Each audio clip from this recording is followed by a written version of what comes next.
Kembali lagi di cerita Guchen. Buat yang suka cerita ini silahkan like dan share. Buat yang belum subscribe, mau kapan subscribe-nya?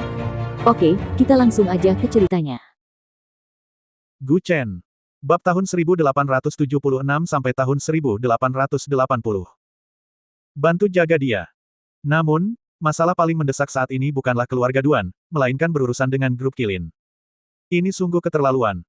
Seseorang telah masuk ke rumah Anda dan kemudian menuntut uang, bukankah itu sama saja meminta dipukul? Ada pepatah lama di Xia, bersikap sopan dulu, baru kemudian kekerasan. Jika mereka masih tidak mendengarkan setelah peringatan, maka tentu saja, pukulan keras akan menyusul. Guchen melambaikan tangan kanannya, dan pedang yang tertancap di dinding segera terbang kembali ke tangannya. Pria bertopi jerami itu baru saja mengungkapkan informasi yang sangat penting, ada cukup banyak mata-mata iblis di Jiangsu. Pada dasarnya, untuk setiap peristiwa berskala besar, iblis pasti memiliki orang dalam yang tahu. Kemunculan anak iblis secara langsung ditujukan kepada Guchen, jadi iblis perlu mengawasi gerak-gerik Guchen untuk memastikan kelahiran anak iblis yang sukses. Tapi sekarang Guchen bahkan tidak tahu di mana Hong Yi berada. Secara logika, seharusnya dialah yang mencari Seng Anan, tetapi sebaliknya, para iblis malah mengawasi Guchen. Orang yang makan kotoran lebih pintar daripada orang yang buang air besar. Malam itu, di Villa Yu Huatai. Begitu dia membuka pintu, para wanita sedang saling mengoper buah. Meskipun masih akhir musim dingin, mereka sudah memiliki buah-buahan tropis. Dari mana nanas dan buah naga ini berasal? Segar sekali. Dia melangkah maju, mengambil dua buah, dan menatapnya dengan bingung. Gu Yanxi tersenyum padanya, dia yang membawanya. Siapa? Dia. Iya, siapa dia? Sang Guan Ying melangkah maju dan terkekeh, orang yang kau lawan di halaman beberapa hari yang lalu. Dia baru saja membawa buah, katanya kau memintanya. Aku. Kapan aku memintanya membawa buah? Gu Chen terdiam. Melihat para wanita makan dengan begitu gembira, dia tidak bisa tidak berpikir bahwa mereka sangat ceroboh. Meskipun dia percaya Seng Anan tidak akan meracuni buah-buahan itu, bagaimana dengan yang lain? Apakah buah ini beracun? Lin Xiu, sambil mengunyah buah naga, mendongak dan berkata kepadanya. Beracun. Kalau beracun, kau pasti yang pertama mati. Gu Chen menggelengkan kepalanya tanpa daya. Kau hampir menghabiskan semuanya, dan baru sekarang kau menyadari mungkin beracun. Benar. Semua wanita itu telah makan begitu banyak buah, meninggalkan kekacauan di tanah. Jika benar-benar beracun, mereka mungkin sudah tergeletak di lantai sekarang. Ling Meixue mengupas jeruk untuk Gu Yanxi dan tersenyum tipis, sepertinya kakakmu sedang berusaha mencarikanmu adik ipar. Adik ipar apa? Aku tidak setuju. Kau harus segera membeli tiket kembali ke ibu kota. Sekolah akan segera dimulai, kan? Gu Chen memutar matanya dan berkata dengan kesal. Gu Yanxi mengerutkan hidungnya, kakak ketiga, aku baru beberapa hari di sini, kenapa kau sudah menyuruhku pulang? Tahun baru sudah berakhir. Beli tiket pulang besok atau lusa. Bukannya dia tidak menyukai Seng Anan. Pria itu memang tampan, sebuah fakta yang harus diakui Gu Chen. Tapi itu tidak berarti Gu Chen akan menyetujuinya. Ada pepatah, 8 keterampilan unik berkeliaran di dunia, tetapi jangan membahayakan keluargamu. Jika seseorang menginginkan teknik Qianlong, mereka hanya akan menargetkan Gu Chen, atau lebih buruk lagi, wanita-wanita di sekitarnya. Jika Gu Yanxi bersama Seng Anan, bukankah itu akan melipat gandakan bahayanya? Kakak ketiga, aku tidak mau pulang. Aku hampir semester terakhir kuliah, aku tidak punya banyak mata kuliah lagi. Dia cemberut dan menghentakkan kakinya. Tatapan Gu Chen beralih, kalau begitu kembalilah ke ibu kota dan cari pekerjaan. Jangan tinggal di Jiangsu. Aku akan melakukan perjalanan panjang dalam beberapa hari, aku tidak akan bisa menjagamu. Tidak masalah. Aku bisa menjaga diriku sendiri, jadi kenapa kau harus mengirimku kembali ke ibu kota? Dia menatap kakak laki-lakinya yang ketiga dengan marah. Gu Chen selalu menjadi idolanya, tetapi ini adalah pertama kalinya dia marah. Kau boleh tinggal di Jiangsu. Tapi, kau tidak boleh bergaul dengannya. Orang ini tidak aman. Kata Gu Chen dengan suara berat, tangannya di belakang punggung. Semua orang mengerti maksud Gu Chen. Seng Anan mampu melawannya, jadi dia pasti seseorang yang luar biasa, setidaknya bukan orang biasa. Untuk memiliki pacar seperti itu, seseorang harus cukup kuat untuk melindunginya. Wajar jika Gu Chen tidak ingin adiknya mengambil risiko itu. Yang paling penting adalah, bajingan ini bahkan berlutut memohon kepada Gu Chen untuk menyelamatkan Bai Ying. Satu detik dia mengira Seng Anan adalah pria yang setia dan saleh, dan detik berikutnya dia menggoda adiknya. Meskipun dia juga merasa dirinya bajingan, dia tidak bisa membiarkan adiknya bertemu dengan orang seperti itu juga. Apa yang tidak aman? Kupikir dia cukup tampan. Gu Yanxi mendengus, pria tampan tidak mungkin buruk. Puff. Gu Chen sangat marah hingga hampir tertawa. Ini mungkin tipe penggemar tak berakal yang suka mengejar selebriti. Selama idola mereka tampan, nilai-nilai mereka mengikuti penampilan. Ling Meixue memberinya beberapa buah dan berbisik, kenapa dia tidak aman. Dia dari wilayah Miao. Wilayah Miao. Orang awam mungkin tidak mengerti istilah itu, tetapi siapapun yang memiliki sedikit pengetahuan seharusnya tahu, bahkan dari menonton drama TV, bahwa Xinjiang Selatan adalah tempat yang misterius dan berbahaya. Sebaiknya hindari memprovokasi orang dari sana jika memungkinkan. Sangguan Ying tiba-tiba memahami poin penting, apa hubungannya dengan Bai Ying. Mereka dari tempat yang sama. Dia datang untuk meminta bantuanku. Sesuatu yang besar mungkin terjadi di Xinjiang Selatan, jadi berhati-hatilah untuk sementara waktu. Gu Chen berkata dengan tenang tetapi serius. Lalu kenapa? Kupikir dia hebat. Gu Yanxi berkata sambil menyeringai, sambil makan buah. Dia bilang dia datang untuk meminta maaf karena menakutiku terakhir kali. Dia akan mengajakku bermain setelah masa sibuk ini. Kau berani mencoba? Kakak ketiga, kau hanya menindasku. Aku mengabaikanmu. Dengan itu, Gu Yanxi berbalik dan berlari ke atas. Ling Meixue terkekeh sendiri, hahaha, anak perempuan tumbuh dewasa dan meninggalkan rumah, santai saja. Lagi pula, itu bukan sesuatu yang perlu kau khawatirkan. Tunggu. Kau baru saja bilang akan segera pergi, mau kemana? Seru Duniao Niao sambil keluar dari dapur. Jika dia tidak mengatakan apa-apa, Gu Chen mungkin bahkan tidak akan menyadari ada seseorang di dapur. Lusa, aku akan pergi ke Hangzhou. Aku perlu mengurus beberapa hal. Jika Gu Chen pergi ke Hangzhou, itu berarti Duniao Niao akan menangani semuanya di Jiangsu sendirian. Bahkan jika dia tidak pergi ke pabrik di Jiangsu untuk mengurus apapun, Duniao Niao akan merasa sangat tenang selama dia ada di sana. Dia tidak perlu mengkhawatirkan hal-hal kecil, tetapi jika ada masalah besar, Gu Chen harus turun tangan. Misalnya, jika pabrik terbakar selama festival musim semi, dan Duniao Niao yang menanganinya, dia mungkin masih sibuk mencari orang untuk membangun kembali pabrik, dan mungkin belum kembali beroperasi normal.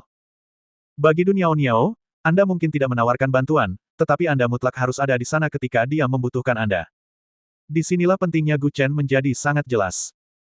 Jadi, ketika Gu Chen hendak pergi, Duniao Niao adalah orang yang paling panik, karena dia menyadari bahwa bisnisnya tampaknya tidak terlepas dari pria ini. Tanpa dukungan Gu Chen, Duniao Niao hampir tidak bisa mengurus semuanya sendiri. Dia sangat khawatir tentang apa yang akan terjadi pada bisnis setelah Gu Chen pergi, apakah pesanan akan terblokir, dan masalah teknis. Dia tidak bisa menangani semua itu. Duniao Niao adalah tipe orang yang bisa bekerja untuk orang lain, tetapi kesulitan membangun bisnisnya sendiri. Dia mungkin terampil dalam teknologi komputer, tetapi dia jauh lebih rendah daripada orang-orang seperti Chen Yue dan Sangguan Ying. Jika tidak, perusahaannya tidak akan kehilangan ratusan juta yuan selama beberapa tahun. Berapa lama kamu akan pergi? Tanya Duniao Niao dengan cepat. Gu Chen menggaruk kepalanya, tidak akan lama untuk pergi ke Hangzhou, mungkin hanya 2 hari. Aku hanya akan mengurus beberapa hal, dan aku akan kembali setelah itu. Bagus, bagus. Mendengar bahwa ia tidak akan lama pergi, Duniao Niao akhirnya menghela napas lega. Tapi ketika aku kembali, aku harus pergi ke Provinsi Nanzhong untuk mengurus beberapa hal di Xinjiang Selatan. Mungkin akan memakan waktu sekitar setengah bulan. Jangan khawatir, aku akan mengatur sisanya. Gu Chen kemudian menambahkan, apa? Kau akan pergi selama itu? Melihatnya seperti itu, Gu Chen tak kuasa menahan diri untuk mendekat dan menghirup aromanya dalam-dalam, kau tidak ingin aku meninggalkanmu. Bagaimana kalau aku datang ke tempatmu malam ini? Pergi sana. Marah, Duniao Niao berbalik dan menendangnya dengan tendangan cambuk, tetapi Gu Chen hanya menghindarinya dengan sedikit memutar tubuhnya. Bukannya Duniao Niao tidak ingin meninggalkan Gu Chen, tetapi... Yah! Dia hanya tidak ingin Gu Chen pergi. Jika dia tinggal di Jiangsu dan dia bisa melihatnya setiap hari, dia akan merasa jauh lebih tenang. Mungkin inilah pesona seorang pria.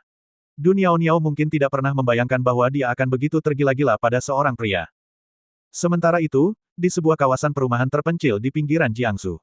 Murong Waner bergegas dari ruang tamu ke kamar mandi, muntah berulang kali. Mualmu parah sekali. Baru sebentar. Murong Yi masuk dari belakang dan menepuk punggungnya dengan lembut sambil berbisik. Pada saat yang sama, telepon Murong Yi masih menyala, dan orang di seberang sana bertanya tentang pekerjaan. Dia dengan cepat menutup telepon dengan beberapa kata. Kak, aku baik-baik saja. Aku baru saja mengecek, dan gejalanya biasanya lebih kuat pada 2 atau 3 bulan pertama, tetapi akan membaik setelah itu. Seperti inilah selama 3 bulan pertama, mudah kehilangan nafsu makan, merasa mual dan muntah. Kak tidak perlu menemaniku setiap hari, aku bisa mengatasinya sendiri. Murong Waner berkata lembut, bersandar di wastafel. Murong Yi menghentakkan kakinya dengan marah, apa bajingan itu lupa kau hamil? Dia sibuk akhir-akhir ini, kau tahu berapa banyak hal yang terjadi di Jiangsu belakangan ini, dan baru beberapa hari sejak terakhir kali aku bertemu dengannya. Aku tidak sedramatis itu, kata Murong Waner sambil tersenyum tipis. Dia membantu adiknya perlahan kembali ke sofa, dan melihat perut Murong Waner yang semakin membesar, Murong Yi bertanya dengan khawatir, jika perut ini terus membesar seperti ini, sepertinya tidak akan bisa disembunyikan lagi. Baru kurang dari 3 bulan, dan perutnya sudah cukup terlihat. Pengamat yang teliti akan memperhatikan bahwa Murong Waner, yang dulu suka memakai sepatu hak tinggi, akhir-akhir ini memakai sepatu datar. Orang yang benar-benar jeli akan segera melihat petunjuknya, ketika Murong Waner menjadi instruktur, dia biasa melakukan pelatihan khusus dengan bawahannya, termasuk lari lintas alam sejauh 10 km setiap hari, dan pelatihan pertempuran individu. Dahulu ia praktis adalah pelatih yang kejam, tetapi akhir-akhir ini, sejak Murong Waner kembali sebelum tahun baru, ia menjadi orang yang sama sekali berbeda. Ia tidak seketat sebelumnya, dan ia tidak menghukum kesalahan sampai membuat murid kelelahan. Sebagian besar waktu, ia hanya menertawakannya. Bahkan ada yang mengatakan bahwa, ibu Tyrannosaurus, ini, akhirnya telah melihat cahaya. Rumor bahkan beredar di militer bahwa ia mungkin hamil, dan beberapa orang memperhatikan bahwa Murong Waner akhir-akhir ini sangat menyukai anak-anak, sering bermain dengan anak-anak orang lain. Kakak, kata Murong Waner lembut, sambil duduk di sofa. Murong Yi mendongak dan bertanya, ada apa? Bisakah aku meminta bantuanmu? Jika aku meninggalkan kerajaan Xia untuk pergi ke luar negeri nanti, bisakah kau membantu menjaganya? Aku khawatir padanya. Sebenarnya, Gu Chen sekarang tidak membutuhkan kekhawatiran siapapun. Dia adalah naga emas yang akan terbang, seekor phoenix dengan sayap yang telah tumbuh sempurna. Meskipun demikian, Murong Waner masih mengkhawatirkannya. Ia khawatir karena Murong Yi menghadapi keluarga-keluarga berpengaruh di ibu kota sendirian, melawan seluruh dunia bela diri seorang diri, dan sebagai penerus 8 keterampilan tertinggi, ia sendiri sedang diburu, namun ia masih memikirkan untuk melindungi orang lain. Kepribadiannya yang lugas dan jujur pasti akan menimbulkan masalah di dunia bela diri cepat atau lambat. Bagaimana aku bisa membantunya? Dengan kekuatannya saat ini, bahkan aku pun harus berhati-hati. Kata Murong Yi sambil tersenyum tipis, dia bukan orang yang sama seperti dulu. Dia sekarang adalah Raja Barat Daya, memerintah Provinsi Barat Daya. Apakah dia membutuhkan aku untuk menjaganya? Kakak, kau salah. Murong Waner menghela napas pelan dan berkata, Raja Barat Daya hanyalah kedok. Kau belum melihat lapisan yang lebih dalam. Terlalu banyak orang yang menginginkan kematiannya, tetapi dia sendiri sama sekali tidak menyadarinya. Terkadang bahaya bukan dari luar, tetapi tepat di sampingmu. Kau tahu sesuatu. Selama dia tidak bertindak gegabah, kurasa tidak banyak orang di seluruh kerajaan Xia yang berani menyentuhnya. Kedua saudari itu akhirnya saling terbuka. Murong Yi telah berada di Jiangsu selama berhari-hari, dan Gu Chen selalu sibuk dengan ini dan itu. Selain tahun baru Imlek ketika semua orang pergi bersama, dia praktis tidak terlihat di manapun. Tentu saja, statusnya berbeda sekarang, jadi dia bisa mengerti. Dia hanya tidak mengerti apa yang dikhawatirkan kakaknya. Kakak, kau tahu tentang grup Kilin? Murong Waner mendongak dan bertanya pelan. Murong Yi mengangguk sedikit, aku tahu, mereka sudah mengirimkan tiketnya ke rumah kita. Aku masih ragu apakah akan pergi. Kelompok ini memiliki reputasi buruk selama 2 tahun terakhir. Mereka beberapa kali bertindak seperti preman di luar negeri. Aku benar-benar tidak ingin bekerja sama dengan kelompok seperti ini. Yang disebut, kelompok preman, adalah kelompok yang jelas-jelas penipu, namun mereka tetap menuntut penggugat dan menang. Ini bahkan lebih menjijikkan daripada Nanshan Pizza Hut, yang terkenal sindikat perjudian terkenal di Tiongkok. Ada sebuah kelompok di Belgia yang mengkhususkan diri dalam menuntut secara brutal. Begitu mereka menargetkan sebuah proyek, jika mereka tidak bisa mendapatkannya, mereka akan dengan panik mencari celah di perusahaan di balik proyek tersebut dan kemudian menuntutnya. Baik itu perusahaan besar atau kecil, jika seseorang menargetkan mereka dan mencoba mengeksploitasi celah, mereka akan selalu menemukan beberapa petunjuk. Karena itu, dalam hati Murong Yi, dia memandang rendah perusahaan ini. Ia tidak hanya mengabaikan grup Kilin, tetapi juga keluarga Li dari Xinjiapo yang tidak layak mendapat perhatiannya. Sepertinya dia juga menerima undangan dari grup Kilin. Aku khawatir dia akan membuat masalah, Kak. Tolong bujuk dia agar tidak menyinggung keluarga Li lagi. Bisik Murong Waner sambil memegang tangannya. Bukan karena ia takut pada keluarga Li, tetapi dalam situasi saat ini, menyinggung mereka berarti mereka bisa saja mengacaukan keadaan di balik layar, menyebabkan situasi domestik berubah drastis dalam sekejap. Jika Gu Chen membantu mereka, orang-orang ini mungkin akan berbalik dan menyerangnya. Selama waktu ini, Murong Waner telah memantau perkembangan internasional dengan cermat, terutama debut grup Kilin yang sangat terkenal selama Tahun Baru Imlek, di mana mereka meluncurkan energi, kopi, yang baru mereka kembangkan. Dia tahu saat itu bahwa ini kemungkinan besar adalah taktik untuk mengeksploitasi mereka. Grup Kilin memiliki reputasi yang bermasalah. Meskipun mereka hanya bertindak tidak bermoral sekali dalam sejarah, dia lebih memilih untuk melewatkan kerja sama dengan grup dengan sejarah seperti itu. Ini adalah cara Murong Waner menangani masalah. Dia kemudian menyelidiki praktik ekspor grup Kilin. Mereka diam-diam menimbun minyak, menyebabkan kenaikan harga minyak global. Sebagian besar kenaikan harga minyak global disebabkan oleh manipulasi di balik layar grup Kilin. Apa yang kau pikirkan, dia juga bisa memikirkannya. Apa yang bisa kubantu? Murong Yi mengangkat bahu dan terkekeh. Grup Kilin telah mengundang semua tokoh terkemuka di negara Xia kali ini. Bahkan jika Gu Chen tidak menimbulkan masalah, kehadirannya di pertemuan itu saja sudah cukup untuk menciptakan kekacauan. Apakah kau tidak akan bertindak ketika mantan musuhmu duduk di dekatmu? Jika Gu Chen tidak berniat menargetkan grup Kilin, maka keluarga kaya lainnya pasti akan melakukannya. Kekhawatirannya hanyalah bahwa kekasihnya akan diintimidasi di sana. Pokoknya, kau harus pergi ke Hangzhou. Kakak, jika terjadi sesuatu padanya, kau benar-benar harus membantunya. Kata Murong Waner dengan cemas, sambil menggenggam tangan kakaknya. Kehamilan mudah menimbulkan kecemasan, dan dia terus-menerus khawatir sesuatu akan terjadi pada Gu Chen, bahwa anaknya akan lahir tanpa ayah. Murong Yi menepuk bahunya, jangan khawatir, aku akan melakukannya. Demi kau, demi aku, demi seluruh keluarga Murong, aku tidak akan membiarkan apapun terjadi padanya. Satu-satunya hal yang patut direnungkan dalam kalimat itu adalah frasa, demi aku.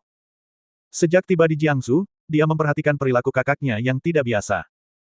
Dia senang bertanya tentang Gu Chen, seolah-olah dia telah menemukan benua baru. Semua yang dia dengar tampak baru dan menarik, terutama ketika Murong Waner bercerita tentang kenangannya dengan Gu Chen, mata kakaknya dipenuhi rasa iri. Saat kedua wanita itu mengobrol dan tertawa, Murong Waner tiba-tiba menutup mulut kakaknya. Murong Yi juga menyadari ada yang tidak beres, dan mata mereka berdua tertuju pada pintu. Mereka bisa mendengar langkah kaki yang sangat pelan bergerak di luar pintu. Murong Waner dengan cepat mematikan lampu di ruangan. Dan membuka semua kamera pengawasan di luar pintu.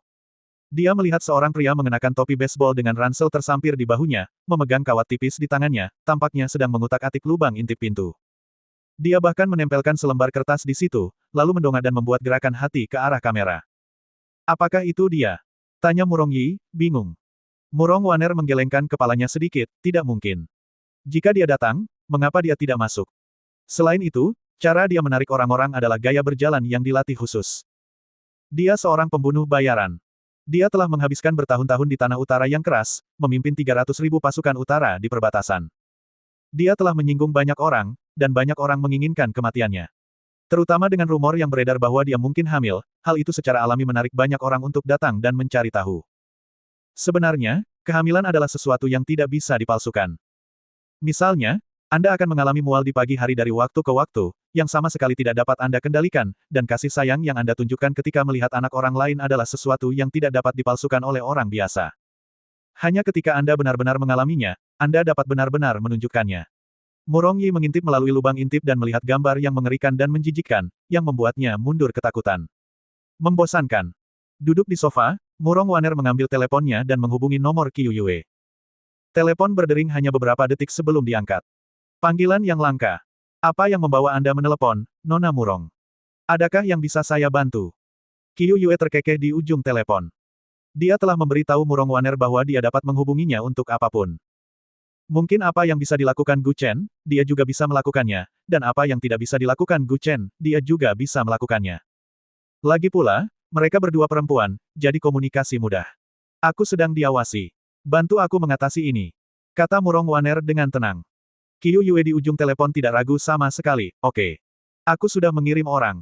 Jangan khawatir, banyak tamu tak diundang datang ke Jiangsu akhir-akhir ini.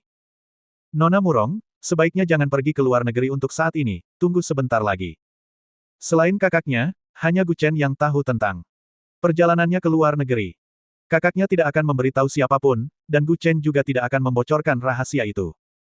Gu Chen masih memiliki beberapa keraguan tentang Qiu Yue.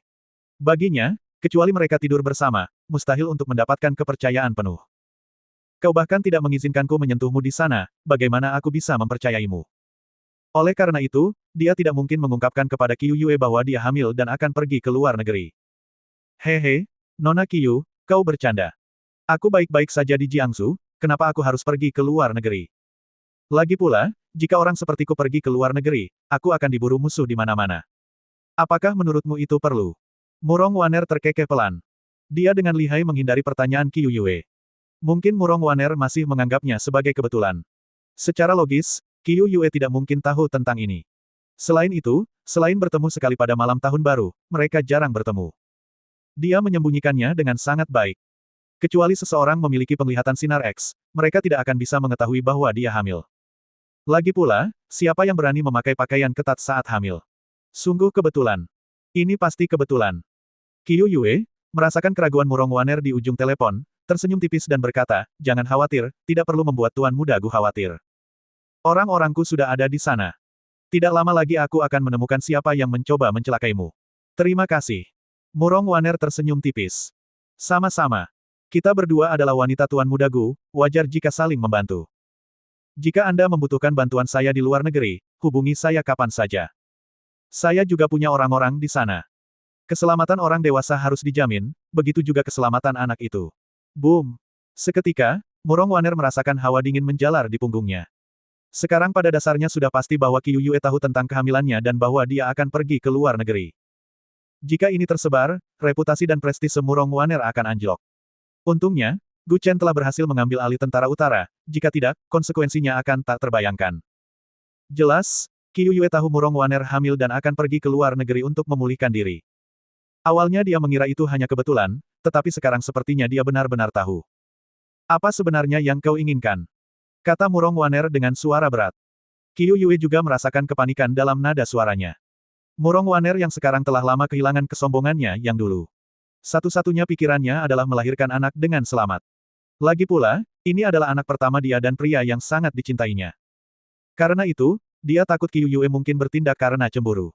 Qiu Yue sepertinya juga merasakan hal ini, dan hanya tersenyum tipis, kau terlalu banyak berpikir. Aku tidak punya niat apapun terhadap anak di dalam perutmu. Kau bisa tenang sepenuhnya. Sebenarnya, terkadang aku cukup iri pada Nona Murong, karena menjadi orang pertama yang melahirkan anak untuknya. Apa maksudmu? Dengan penampilan Nona Qiu, jika kau ingin dia tidur denganmu, kurasa itu tidak akan sulit, kan? Ejek Murong Waner. Aku tidak ingin mendapatkannya dengan cara curang, tapi dia harus datang dengan sukarela. Itu dua hal yang berbeda. Semakin mudah sesuatu diperoleh, semakin kurang berarti bagiku. Baiklah, anak buahku sudah di tempatmu, tunggu kabar selanjutnya. Setelah itu, Qiu Yue menutup telepon. Benar saja, Murong Waner dan Murong Yi, yang berdiri di balkon, melihat sekelompok pria berpakaian hitam bergegas masuk dari jarak dekat di bawah. Bahkan para penjaga di gerbang utama masih ada di sana. Orang-orang ini telah melompati beberapa pagar di dekatnya. Area perumahan ini mungkin tidak sepenuhnya tak tertembus, tetapi jelas bukan tempat di mana siapapun bisa masuk begitu saja. Lagi pula, status Murong Waner sudah jelas. Kediamannya berstandar tinggi, dan masuk dengan mudah bukanlah hal yang sederhana. Tanpa memberitahu para penjaga, sekitar selusin pria berpakaian hitam diam-diam menerobos masuk ke area perumahan, satu kelompok mengejar kelompok lain dalam pengejaran yang kacau. Jika ada satu kata untuk menggambarkan pemandangan ini, itu adalah saling memangsa. Murong Yi memperhatikan sekelompok pria berpakaian hitam dengan mudah menangkap semua orang yang bersembunyi di area perumahan. Sesaat kemudian, telepon Murong Waner berdering.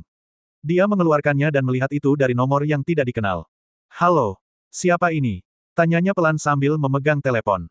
Suara lembut seorang wanita terdengar dari ujung telepon, saya pemimpin operasi ini, Anda bisa memanggil saya Mao Dan. Mereka semua telah ditangkap. Mereka dari perkumpulan reinkarnasi luar negeri. Apakah Anda membutuhkan kami untuk membersihkan mereka? Jangan khawatir, kami profesional. Kami jamin tidak akan ada jejak yang tertinggal, seolah-olah orang-orang ini tidak pernah ada. Perkumpulan reinkarnasi. Murong Waner menundukkan kepalanya, berpikir pelan. Organisasi ini tidak terlalu kuat di Eropa, tetapi tampaknya memiliki cukup banyak anggota. Dia akan pergi ke Eropa untuk mempersiapkan persalinan, jadi dia akan sering bertemu mereka. Dia tidak bisa menyembunyikan fakta bahwa dia akan beristirahat di Eropa, jadi dia hanya bisa berpura-pura tidak melihat. Tidak perlu. Biarkan saja orang-orang ini di luar untuk dijaga. Aku akan mengurusnya. Tolong sampaikan kepada Nona Qiu bagaimana kau berterima kasih padanya. Kata Murong Waner dengan tenang. Kemudian, panggilan berakhir. Melihat belasan orang pergi serempak ke lantai bawah, Murong Yi termenung, mereka datang dan pergi tanpa jejak. Orang-orang ini menjaganya. Apa yang perlu kau khawatirkan? Mungkin.